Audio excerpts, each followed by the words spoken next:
Good evening. This is Street Talk, and I'm Father Russ Carmichael. Hopefully, I'm going to have a great show for you tonight. As usual, I have my troublemaker across from me, my co-host Dominic is here tonight. But I got a returning guy that wouldn't run a nasty campaign. Friend of mine that's sitting right beside me. James Maroney is over here, come back with me, and if he listened to me, he only lost by a few votes because he wanted to be a nice guy. And Father tells people who are running, you got to be dirty, but James doesn't want to be dirty. And I got another nice guy with me who knows how to run his city, very different from my guy, okay, from Milford. I have Ben Blake. God bless you, Ben. Ben, I got Ben on here. Ben's going to talk about running the city, Dominic's city, actually. So we're gonna get right into it. I want to ask Ben, number one, why a mayor? Right away. I always want to know what in the world does a guy want to go out and put himself, in a hot spot and run a city for? Well, at the local level, you get stuff done.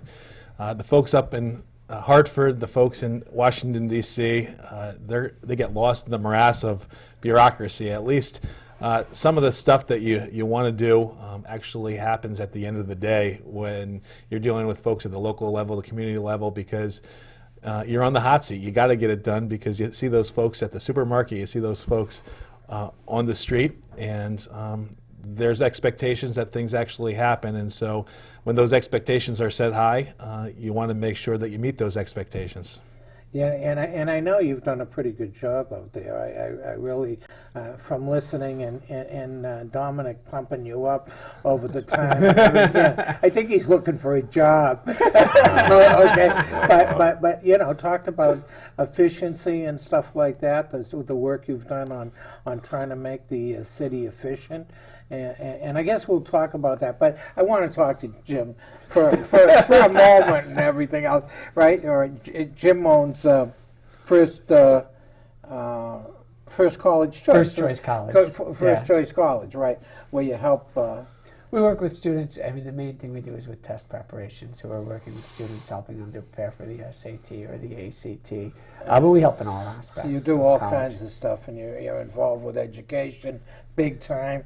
And you just all you had to do was run a little dirty campaign. You could have got me down there, and I would have helped you out with that you stuff. see now, James actually came up to my swearing in for my citizenship. Right. And I think it was because he wanted to make sure that he could count one extra vote off on the box and say, I only need 99 more left to go. Right. No.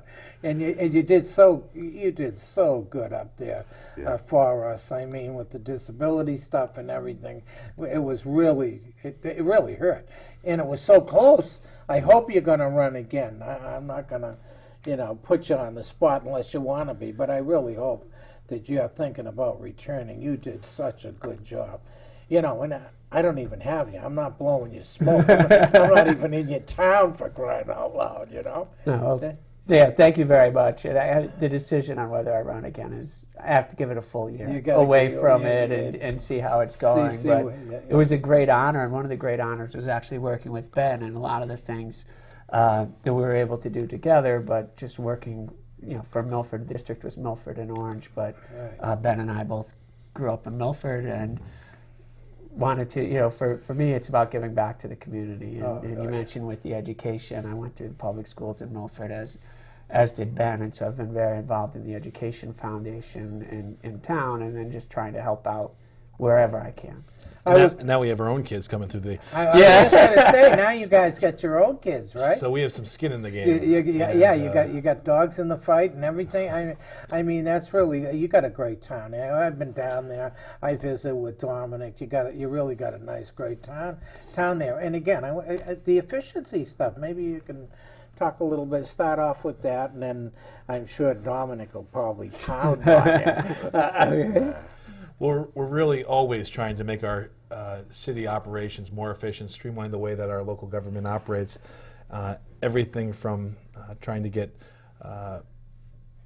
trying to treat our city buildings like we would our own, turning down the thermostats, installing programmable thermostats, making sure that the lights are turned off, making sure that on a rainy day the sprinklers aren't going on the fields and on the green, making sure that when nobody's playing on the ball fields or the tennis courts, the lights automatically switch off. And we've gotten a lot of UI rebates in order to install some of those programmable devices on our lights, on our sprinklers, and we're still in the process of making sure that those are all installed so that we do have a more efficient city government. But really all aspects of our local city government always can use some tweaking to make things run faster, better, and cheaper for the residents so that we still have the same great services that everybody expects. Milford has fantastic services, from our human resources to our sanitation, the whole spectrum, from dealing with our people and our schools and our libraries and making sure that our streets are safe with our police and our houses are safe with our fire department. We just have fantastic resources, and Milford really is blessed by the number of good people that work for the city. But above and beyond that, all city governments, no matter where you are, whether it's in Connecticut or somewhere else in the country or somewhere else in the world, the one issue that everybody appreciates is making sure that you're doing it efficiently, making sure that you're keeping taxes low, that you're not wasting people's money, that you're spending people's money in appropriate ways like you would in your own home. So that's always our goal. That's always a thing that is first and foremost on our minds. But it takes some creativity. You have to look at other ways to bring in revenue. You have to make sure that if there are grants out there that would lend themselves nicely to projects, you pursue those grants because you want to make sure that you're building your infrastructure. You want to make sure that you're bringing in new open space without raising the taxes, and that's what we've been pretty successful in doing. James helped us bring in a lot of state grants over the course of the last 2 years. Over the course of the last year, we've brought in over $30 million in new, never-before-seen grants. And again, that does not affect our local taxes. That just helps out our infrastructure and makes sure that we are making those capital improvements, but not at the expense of city taxpayers. Well, I know one of the big projects that came through the government is the microgrid, and certainly Superstorm Sandy really wiped out a lot of houses right on the front streets, and I know you were able to get together and help a lot of those people to be able to rebuild and find the resources. I know we had people involved in helping them, to go through the process of getting insurance claims and other things along those lines. But I know in order to keep the city up and running and the shelters and everything else, we need to have like an electricity system that doesn't break down or is independent from our local UI. I guess I don't know which buildings are attached to that specifically. I know you've been involved with that. Yeah, the microgrid is one of those fantastic new projects that we're working on. We did get a $3 million grant from the state to really harden our critical infrastructure. The microgrid will keep the power on when the rest of the lights are off, when the grid goes down in those critical buildings that we have. City Hall, the Parsons Complex, the Senior Center, the senior housing over on River Street, and Harborside Middle School. And all of those locations will act as sheltering facilities so that, if the power goes out again, hopefully it never will. Hopefully we'll never get another superstorm or hurricane or natural disaster, but we always have to prepare for the worst and hope for the best. And those buildings will be powered, will allow us to keep the city running. It'll allow us to bring in those citizens that potentially have been displaced because of the storm. You mentioned Superstorm Sandy. That was 2 or 3 years ago, and we had about 2,000 properties that were affected by that storm. We got walloped. We had houses that were washed out to sea, houses that collapsed, houses that looked like doll houses because the storm surge just came in and undermined the entire structure. And it's been a long process. The year before Superstorm Sandy, we had Superstorm Irene, and we were just recovering from that when Sandy hit, and we have people that are still rebuilding. It's not one of those processes that takes weeks or months or even years, but it is a process that's we're going to be bringing people back into the neighborhoods that they've been displaced from. It's difficult. People really were affected by these two storms, and it has been the issue over the course of the last 3 years for me. Every day, a good portion of my day, sometimes my entire day plus, has been spent on the relief and the recovery of those two storms. And we are rebuilding our public infrastructure. We have millions and tens of millions of dollars that we've been given, but also residentially, we are rebuilding those homes, trying to assist those folks that, again, can't live in the neighborhoods that they grew up. Sometimes generations of their family grew up in these homes, and those homes are no longer there because of the storm surge. So that has been the issue over the course of the last 3 years, and it will continue to be an issue until everybody is back where they should be and our shoreline is stabilized. We have lots of work to do because Milford has the biggest shoreline in the state. 17 and a half miles, the largest shoreline in the state. And again, it's a blessing. It's something that we're proud of, something that I always say is our second best resource, our first best resource being our people. But the shoreline is something that we all appreciate, but it's also one of the vulnerabilities that we have to deal with. And when storms come, when natural disasters hit, I think everybody agrees, whether you're on the left or the right, that it is the government's responsibility to step in, to take care of those people that were affected, to take care of the people who have no other options. And that's what we've been trying to do at a local level. And we've gotten support from our state government and our federal government. And at times it's very frustrating because especially the state and the federal government, there are bureaucracies, there's red tape, there's a speed that nobody wants to operate at. Everybody wants to get back into their house the next day, and I could appreciate that.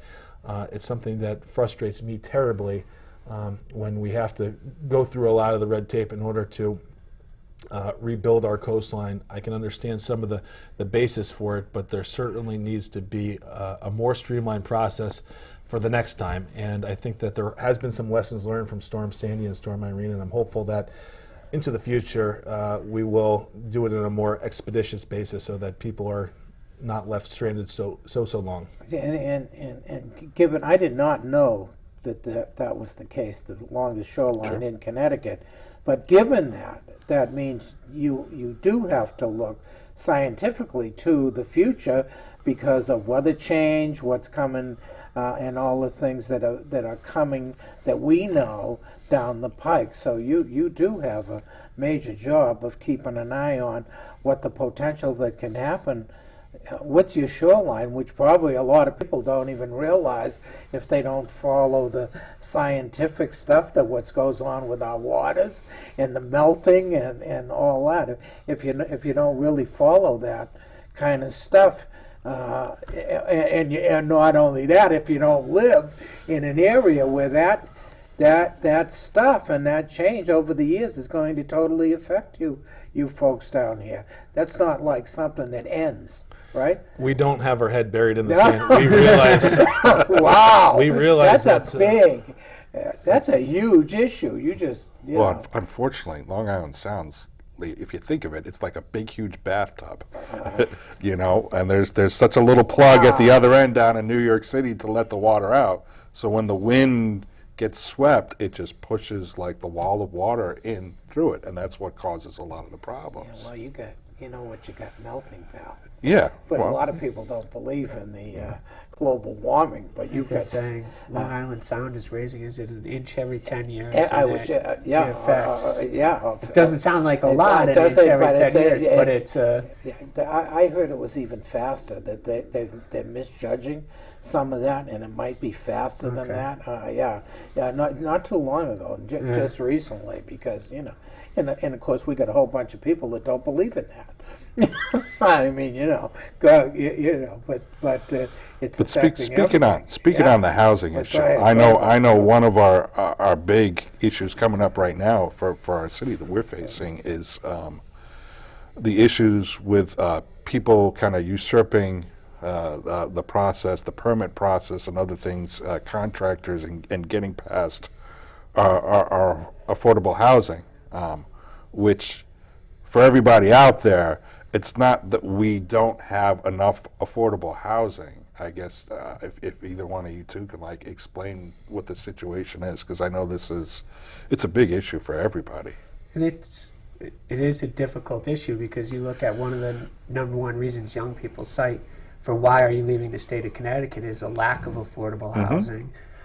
There's just a study that the housing wage in Connecticut is $24 to $26 an hour, and the average hourly wage of a renter is $16 an hour. So we do need affordable housing, but I think you're referring to the affordable housing statute, the 8-30G, which is a state statute that allows basically builders, developers to kind of circumvent local zoning if they're going to designate at least 30% of a project as affordable if the town doesn't have 10% already designated. And the key is it has to be deed restricted housing, and that's kind of what you were alluding to, where I believe you cited that what are the numbers of, if you just looked without deed restrictions, that we have of affordable housing in Milford? What's the...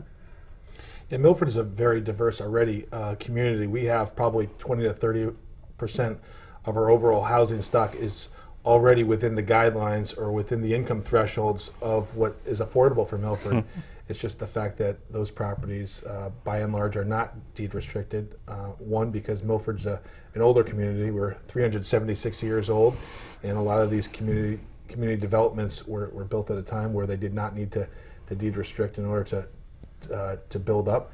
And so even though we have a sufficient number to qualify for an exemption, yep. We do not have that deed restriction. So we have been talking to some of the property owners who own properties that already qualify in terms of the income to see if they would be willing to work with the city to possibly deed restrict some of their properties. Can you explain to my viewers deed restrict? Sure. The deed, the land records have to be encumbered with a provision, and it depends on the number of years. For example, I believe that normally for an apartment it would be 40 years in order to qualify under the statute. For things like mobile homes, it's less, I think 10 years. So it has to fit into the narrow scope of this particular 8-30G state statute. And it's a complex, convoluted formula that is laid out in order to qualify for the sufficient number of points. But again, Milford is blessed because we're such a desirable place to live. We have great beaches, great people, a great hub of activity. There's a recent study that said more millennials are moving to Milford than any of its peer communities. So we have a lot of young people coming in, but we're still a community that has a lot of older people as well. We really have things for all generations. Yeah, you got a real balanced crew. I mean, I've been down there quite a few times. I go down to, I go down and visit Dominic and everything, and I like the community. It's too bad I didn't land there, but my daughter was going to Coast Guard Academy, so I landed in New London, and where I'm going, I'm pleased with where I'm going, but. You do. You got a great community that everything's there. It's diverse. I mean, what do you normally say? I can find anything within 5 minutes from my house. You name it, I can find it. Yeah. Furniture, cars. I got like a pharmacy right there. I got shopping. Yeah. I have the mall right around the corner from my house. I'm like a couple of miles away from the beaches. Downtown, I get to walk through, and I get to bike. I get to see Ben when I go running past on the neon night runs. I mean, we have a really great community that really comes together, and I mean, I've been here for 10 years. I love it. And that's we have enviable natural assets. We have the train station, we have 95, we have the Merritt, but then you have a harbor that comes to the second longest green in New England. Yeah. And so a lot of towns don't have those same assets, and You could go on. I think you're saying why we're Yeah, particularly susceptible what I found, to my visits down there is you're a welcoming community, okay? And you get that right away from your businesses and everything else like that. I mean, well, let me see, a couple of years, 3 years I've been going down there. You know, and that's really interesting. Yeah, I mean, you can feel it. You can say that, you know, and you guys, of course, you guys grew up, you know. So I mean, that's really cool. There's other communities that are not. You just don't get that welcome feeling, if you know what I mean, you know. So well, I've been trying to push with Dominic to get out there and walk a little bit more and bike a little bit more, and I've seen him both on his bike and walking around. Did his wife make you do that? yeah, right. Because Milford, I always say, is a community that you need to bike or walk in order to truly appreciate. And we've really been promoting a bikeable, walkable city initiative. We've been laying new concrete sidewalks and installing new bike lanes, and really have pushed to make sure that the areas at and around, specifically our downtown, at and around our schools, at and around our beaches and public parks, really are safe to bike and to pass through, because it really is a healthy thing to do. It's good for the environment because you're not adding to the carbon footprint with cars and vehicles, but it's one of those things that we're really pushing for. And you see new sidewalks going up and around town, and you see people taking advantage of them like they never have before. And it is a good vibe in the city of Milford, and something that we're going to keep pursuing until every street is a safe, passable street. And speaking for somebody who pushes somebody in a wheelchair in and around town, that makes a huge difference to the disability community, because they're able to get around and feel a part of things. And yesterday was the 25th anniversary of when the ADA went into effect. So we celebrated this month that 25-year milestone of people that had never been able to fully participate in our community now, and we're still working on it with new sidewalks and new access points, but we're trying to promote access, you know, all over, and inclusion all over. Now, I know one of the big issues for downtown is parking. I know you helped pull in some funds, and we're in the process of another parking garage. Well, the city of Milford did receive from the state, James Maroney really did shepherd this through, a $5 million grant to purchase 2.2 acres, 4 separate properties along Railroad Ave, right in between River Street and High Street. Mm-hmm. And it is really a key piece of property. It's really strategically placed at the entrance of our downtown. As you guys were saying before, we have a lot going on downtown. Oh, yeah. We have you got a great downtown. More on and off ramps off of 95, funneling into downtown than any other municipality. We have the most used recreational harbor funneling into downtown. We have a train station right there. We have all of our municipal buildings, state buildings, federal government buildings. Right there, we have shops and restaurants and places that people just want to come and dine at and shop at. And so we have a good problem. We have limited parking, but it's because we have so many people drawn to the same place. And again, it creates a good atmosphere, a vibrancy, but we want to make sure that we continue to improve access. And we are planning to install new parking, and not necessarily a parking garage. There's going to be a deck on it at some point, but the landscape won't change. We'll be able to maintain our New England character that we all appreciate and all cherish. But we will have probably some underground parking right at that area, There's a natural, as well as great differential. Okay, nice. That's cool. Well. Yeah. So you'll be able to enter both the upper level and the lower level at grade. Yeah. And it won't affect the view or the vantage from the street. Well. So it's something we're excited about. Yeah. I think just back to something else you had said before about being creative and looking at efficiencies. I was thinking of some of the programs you'd worked with the asphalt, that we're partnering with other towns for the equipment we've purchased, and there's another grant with the Borough of Woodmont, correct, that you were able to get? We're always looking to regionalize and streamline the way that we do things, and I think James is referring to the fact that we teamed up with West Haven and Ansonia this year. This was a terrible pothole season, the worst winter ever. And you had the frost heaves, and Milford does own, and we have for the last 10 years, an asphalt recycling machine.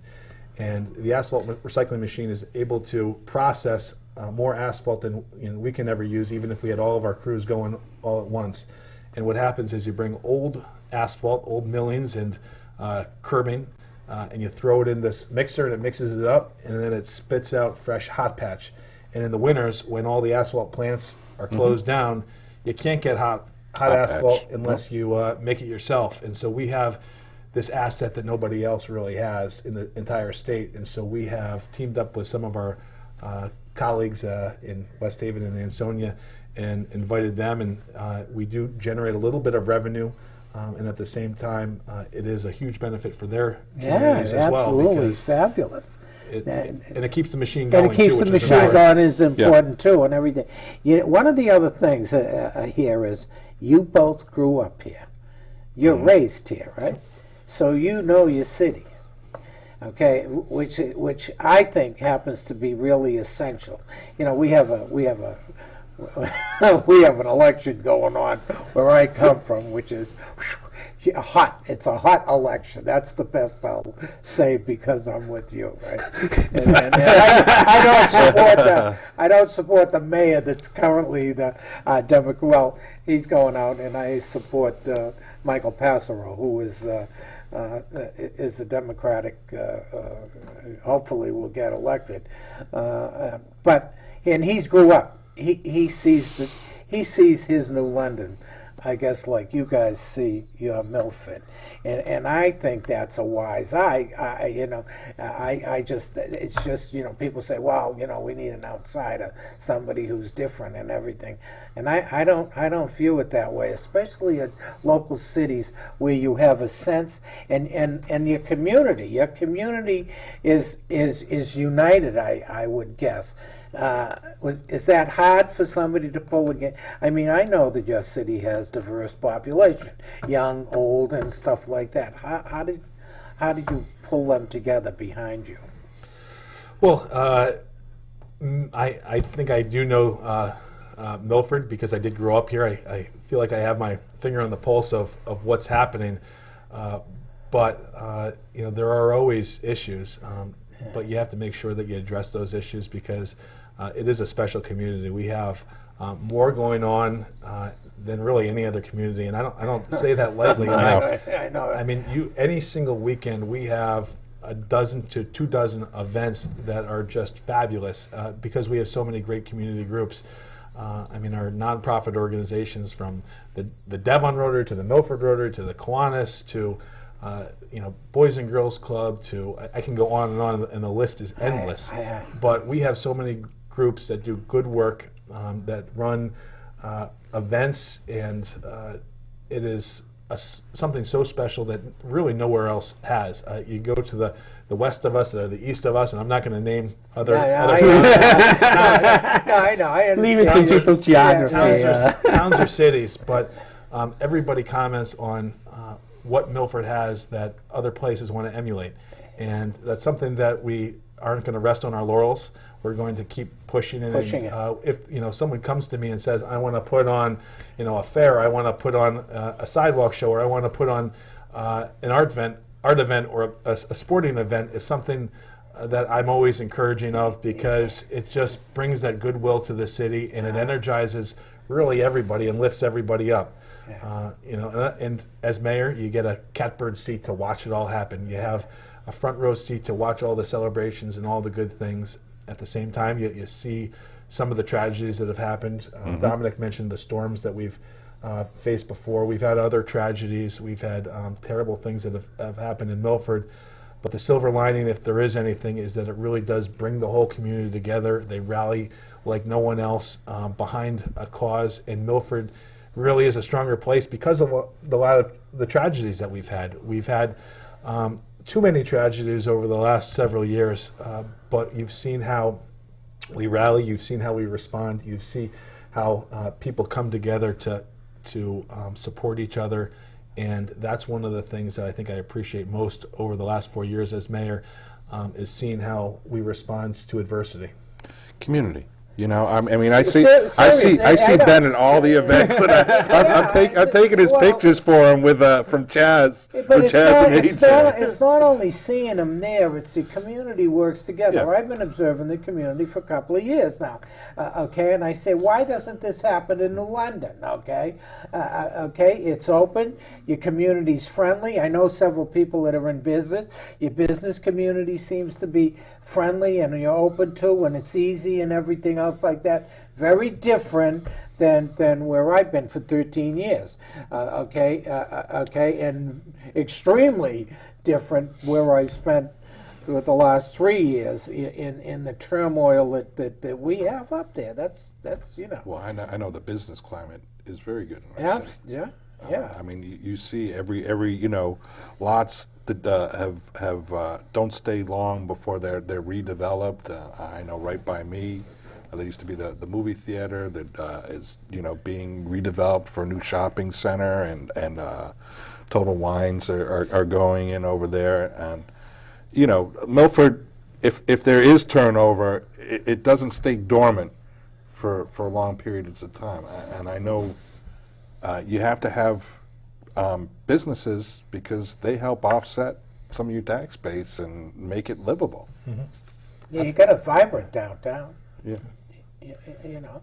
We do. I mean, you can go to some other towns, and again, I shouldn't pick on other towns, but when you think of Milford, you really think of our downtown because we really have it all. For some of those things that I've mentioned before with our harbor and our shops and our restaurants, exactly. And our beautiful green and all the downtown waterfalls and the Whipple River running right through it, you have this place that you can imagine, and people do come back and visit because of how beautiful our downtown is. And so we really do try to prop up our downtown and make sure that it is the inviting place that will continue to bring people in, not just people who live in Milford, but outsiders, visitors, and that's something that we continue to really ensure stays vibrant. Well, I know we have a little brouhaha controversy kind of going on, and I wanted to get out in front of this. Because you explained this to me, I guess with one of the vendors downtown, Eli's, is looking for I guess a property that the town owns to be able to use as for an outdoor patio. Yeah, and we have a little pocket park right there that people do appreciate. They show movies out there. They have little concerts out there in the grassy knoll area. Is this the one over on where next to Cafe Atlantic? In between Cafe, I know this. In between Cafe Atlantique and Eli's, there's a little pocket park, a strip of grass that is well utilized. At the same time, if there is a good reuse for it, if a business was going to put a patio there, and it was something that we could kind of rally around, I'd be all for it, and I still am for it. I'm hopeful that we're going to come to a good resolution on it. But at this point, there are several businesses, numerous businesses in the area, other property owners, other stakeholders of the downtown that at this point are against it. And as mayor, you don't want to lease out city property or sell city property to make one entity happy and 5 or 6 or 7 or 8 others upset. That's not good business for your city to solve a problem by making one group happy, and you got to consider everybody. You got to and especially the community. Yeah, I mean, I have used that park now that I realize which one it is. I have when I've gone biking downtown.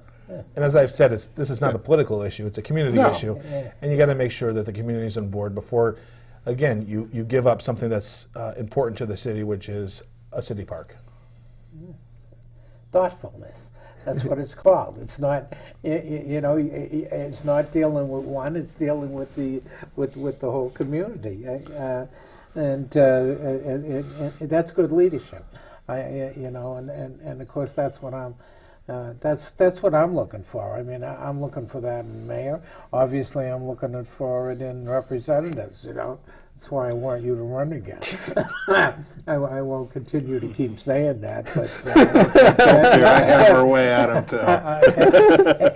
Education. I know you did stuff with education. Okay, you haven't talked about, right? Well, we were talking about. I mean, we're in a situation where we're kind of in flux. Right. Is the way I look at it. I know back in the 1970s we had a large abundance of kids going through our school system. We had a lot of different schools within that. I know different people have different points of views on how the schools should be structured. I know we've gone through a K-2 and a 3-5 system, and we're going back to a K-5, and there's been a lot of discussion. And I know one of the other major issues, obviously, that I was involved with, I know James was speaking at, was making sure that Harborside stayed open, because we see what a community that is, and not kind of like dividing our city to one end or the other. I guess we've gone through a new bonding for some of the schools to get repairs that the Board of Aldermen has approved, and I know a lot of things are being upgraded within our school system right at the moment. Yeah, as a little bit of additional background, and you may or may not know it, but James and I share pretty similar background. We both went through K-12 in the Milford school system, so we grew up in the Milford Public Schools. We both have kids. I have a 5-year-old right now who will be in Calf Pen kindergarten next year. I got a 5-year-old coming on our job too. I have 2 other additional ones that will be coming up right behind them. And James and I both have family members who are educators in the school system. I'm actually the black sheep of the family because I don't spend every day in the classroom, but both my parents were both educators. My sister and my brother are both educators. My aunts and uncles and grandparents were superintendents and teachers and everything else. So I come from a family of educators, and making sure that we have a school system that's not just good enough, but one that we can be proud of is the reason I ran for mayor.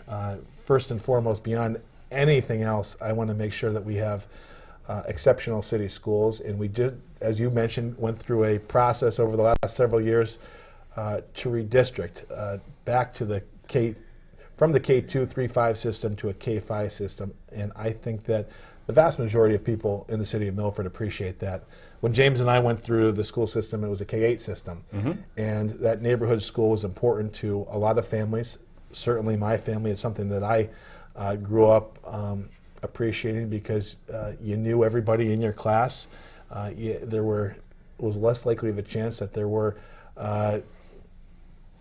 divisions, because when you only have 20 kids in your class in a community school, you have to be nice to all 20 of those kids because there's no other option. You don't break up into the little groups as earlier on. You tended to do that maybe in high school if it happened, because when it was 20 kids in your class, you really had a bond and an attachment to each one of those kids. And that's something that I think moving back to the K-5 system is going to continue. So I think that's one of the reasons. There's lots and lots of reasons to return back, but I do think that, for me at least, it's something that's appreciated, and I think probably James too. Yeah, no, it's definitely something that's appreciated, and I think it was a responsiveness to the parents. I think some of the parents had issues with children in multiple schools, and then also building a connection, right, to go back. It's not completely back to the neighborhood school, not back to the K-8 as it was when we went through, but still you're in a school for longer, and it's, less transitions are easier. The transitions are hard on younger kids, although they were moving when they were K-2, 3, 5 with the same students, so that wasn't as hard. I think some of what you're referring to is physical plant issues, right? Yep. And that we have definitely, I think over the next couple of years, they're going to end up doing how many roofs? A lot of the roofs will be done. All the elementary schools, some abatement projects. Right now there's a project going on to redo the traffic flow over at Meadowside, but there's, every year we invest in our schools. We make a smart, wise investment. The fact that we get about 55% reimbursement for a lot of the projects that we're presently undergoing is a huge help. So that's something that we appreciate the state continuing to fund, because but for that reimbursement, we would not be able to bond the same amount of money that we do and improve our schools and improve the safety of our physical plants. So that's an important thing that I hope continues on with the state. It's really interesting. Of course, we're under a totally different thing. We're doing the all magnet district up there in Connecticut and stuff like that. I happen to like what you're talking about. I grew up in a system that was K-6, and then the junior high school was 7 to 9, and then the high school was 10 to 12 in the Newton school systems. At that time, that was a premier school system out of Massachusetts, the top school system in the country. It ranked, and it was schools don't do what they did back then. I mean, it's just amazing, and I think we need to get back into what you folks are talking about, keeping the kids together, teaching, and obviously you come out of. So were you a law or a foreign graduate? Well, my mom was actually a teacher at Foreign. She taught English, and I didn't want to have her as a teacher, and she didn't want to have me as a student. So I went to Foreign, but drove across town for my English classes, so I went to both Foreign and law. And law. Okay. See, my wife went to law. I know you went. I went to Jonathan Law, yeah. We have the big rivalries. Yeah. Now, your father went to Jonathan Law, right? My dad went to law and then As and did taught my at law for a parents. while. Okay. Funding. How do you deal with funding? You have split budgets, right? In the city, school board deal with the funding, or your office deal with the funding. Well, it's all taxpayer money. Exactly. I know. It's a community that works together. So Okay. we a lot of towns, there's a city side of the budget and a Board of Ed side of the budget. Right. And to some degree that's the case, but we really do team up and work together. Okay. And we have a little over a $200 million annual budget. But above and beyond that, we have $30 to $40 million in grants each year that we have to administer. And we have other capital projects. Okay. Sometimes we have as much as $100 million in capital projects going on at any given time. So there's a lot of financing that we have to make sure that we're keeping track of, a lot of jobs and positions that we have to make sure that we're getting the most out of. We always have to look to streamline the way that we do business, is what I said before, and I think that we've been doing a pretty good job about making sure that taxes don't grow out of control. Well, that's what I like to hear from you. You go after the grants. Obviously, you're searching for the grants, and you take those opportunities where other places miss them, don't get them. Do you have grant writers in your administration, or we don't. How do you Instead, we have created an interdepartmental grants committee. So really, each one of our departments comes together because it has to be done cohesively. You can't have one person that is unfamiliar with the workings of the entire scope of the different departments. So you have to bring everybody together to team up, and we have monthly meetings, and since we created this committee, we really have seen a windfall of new monies coming into the city, which has been, again, appreciated by the taxpayers because we're still growing our infrastructure, but not at the expense of taxpayer money. taxpayer? Well, you got a good financially stable budget that we were actually able to get an upgrade in our bond rating. Well, we enjoy a very high favorable AA plus rating from our premier rating agencies, S&P, Fitch, and Moody's. And we do that because we have a prudent financial management. Each year, our finance department receives GADSB, which is the government accounting consortium, their highest ratings for financial management, because we do make sure that every penny is accounted for. We make sure that we are treating the taxpayer money like it is our own, and that's something at the heart and the core of everything we do. And I think that is something that if you don't do, you get yourself in trouble. Yeah, right. And so we've seen other places do that, and that's why we're so diligent and vigilant about that. Very good. Yeah. Well, no, I know we have a slightly different form than what you you have a councilman's system over in New London. I know ours is kind of different with the aldermen, and I guess you have 5 different districts. And is it the top 2 or the top 3 people who are running in those districts get on to the board of aldermen? How does our city government work, I guess, is what I'm really asking. We have a board of aldermen, which is the legislative body of our local city government, Yep. and we have 15 aldermen, 5 aldermanic districts, 3 from each district.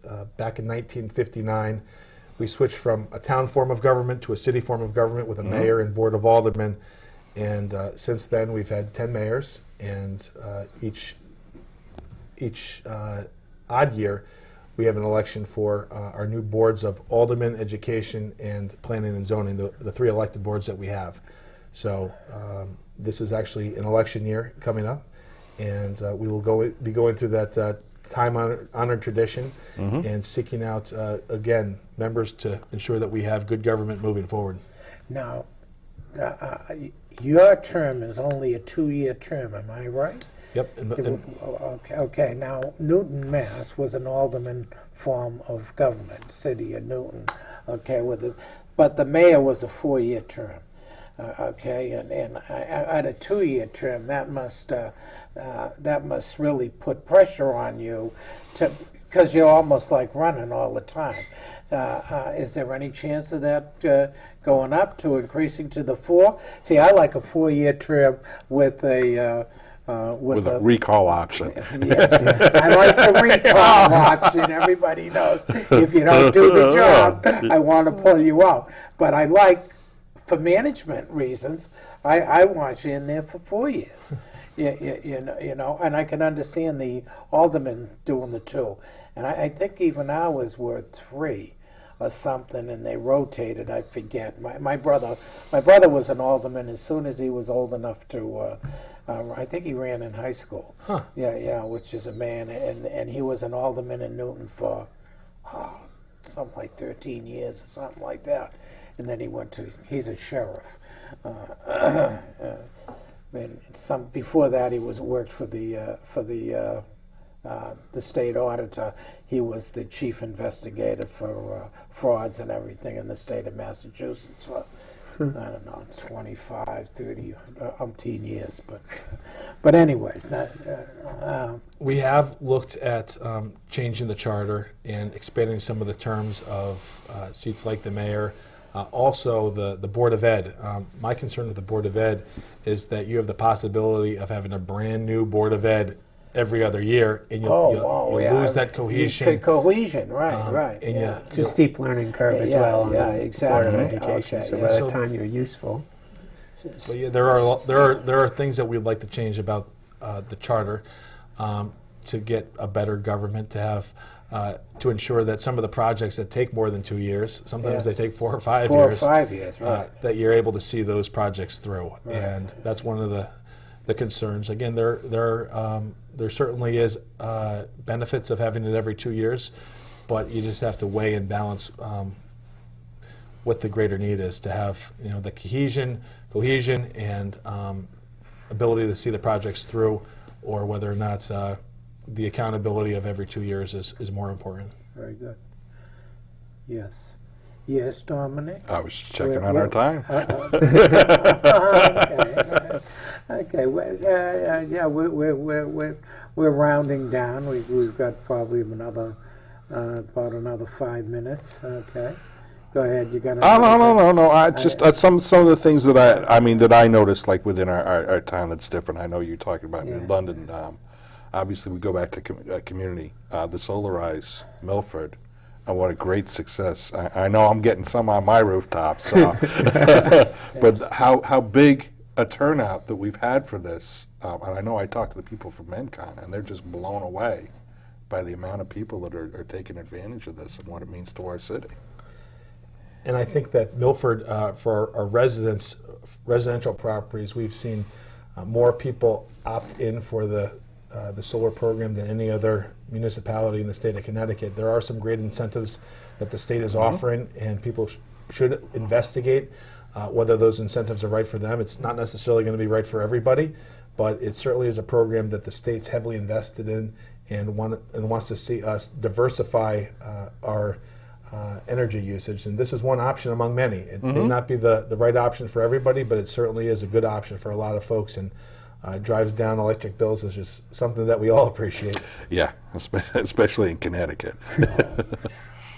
It's costly. Yes. Yeah, uh-huh.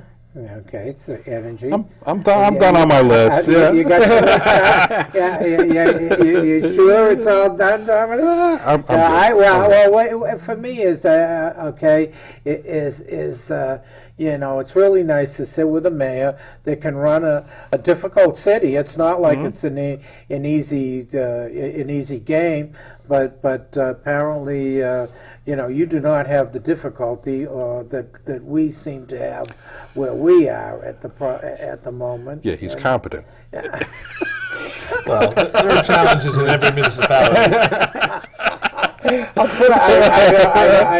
know that. I'm trying to be nice because I could throw some shots right now at our present mayor, but I'm hoping obviously Michael Passero in our town gets in. Okay, he's local. Okay, he's worked 30 years as a fireman. One of those guys that runs in when everybody else is running away.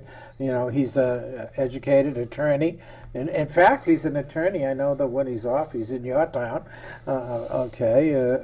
Spending probably a day a week down there at least, and a real competent guy, and is hopefully. I know where his ideas come from because he comes down to. There you go. I was wondering where he's been stealing those ideas from. So I'm sure he's been watching your administration and what goes down here, and I'm going to be running out of time, boy. This time goes really fast, and I don't want to say, James, I want to see you running again. I mean, I would. My wife wants to see me running for exercise. I don't know if she wants me running for office. It's a family decision. It's a family decision, and I know you do a lot of work in your own business and stuff like that. And I am so pleased to have you here. It was a pleasure, Ben. It really is a pleasure. I hope we're going to have him back, and you're running, okay, and I really hope you're going to get back in, and hope you're not worried about it. And obviously, you got Dominic's support. That's pretty hard to get. What do we got coming up? We got Teresa Conroy coming up, and we're discussing the heroin epidemic. Heroin epidemic, which is a crisis not only in Connecticut, but it's all over. The heroin, and you probably have problems here, and no, you're every community is not exempt. It is a insidious issue that faces everybody. It is. It really is affecting everyone. It's really tragic. So, is she due next week? She's due this Thursday. She's due this Thursday. Oh my goodness! And then we have Don Williams back. Then we have Don Williams back on. Oh yeah, I can't wait to see Don, and of course he's the author of Prudence Crandall. Prudence Crandall. That's right. And we've had a lot of discussion about race on the show. We're going to have more discussions. Hopefully, we'll get Bruce Morris back on again, and our friends, and looks like we're pretty well done. You got anything you want to add? Add to it. This is it. Ben, why don't I'm glad that Ben. Let's give Ben, because this goes out to your town. Yep. You want to talk to your constituents? I got about a minute and a half. You might want to directly talk to your people. You're running, right? I am running. This is a job that I think is the best job on earth, and I love it. You do something different every hour of every day. Milford is one of those cities that I think everybody who comes to visit recognizes that it's special. And I appreciate you inviting me onto the show, Father Dominic. Now that you know where we are. Well, just so you know, this is the first time on your show, but this is not the first time in this studio. I have actually, when I was 7 or 8 years old, was on a show called Serendipity, and it actually was a cable Emmy award-winning show. I was on one of the episodes that we had to deal with box turtles and snakes and other things, but this was the studio that it was produced out of. Was it something like Wonderama? We were kids. Now, did very good. We're all set, and again, it's been great to have you on, and we'll have you back, Jim. Always, Thanks, Always good to see James. Okay, and hey, pal, we're going to wrap up. They can run the street. God bless you. We can we can take off if you can run that street, and we'll leave everybody. Okay.